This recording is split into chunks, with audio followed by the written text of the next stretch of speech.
सोचें आप India, Pakistan, Africa में रहते हैं। आपने कई हजार लोगों की तरह मुल्क से बाहर अपनी ज़िंदगी बनाने का ख्वाब देखा है।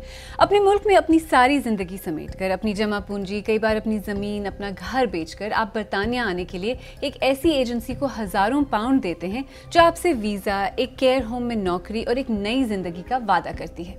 आप बरतानिया पहुँच तो जाते हैं, लेकिन यहाँ या तो सिरे से वो केयर होम ही एग्जिस्ट नहीं करते जिनके भरोसे आप यहाँ आए थे, या फिर उनके पास आपके लिए नौकरी नहीं, या फिर काम ऐसा है जिससे आपका गुजारा ही मुमकिन नहीं थे। और फिर हुकूमत एक्शन में आ जाती है, यानी हुकूमत आपके वीज़ा को कैंसिल करके आपको 60 दिन में मुल्क छोड़कर जाने का नोटिस दे देती है।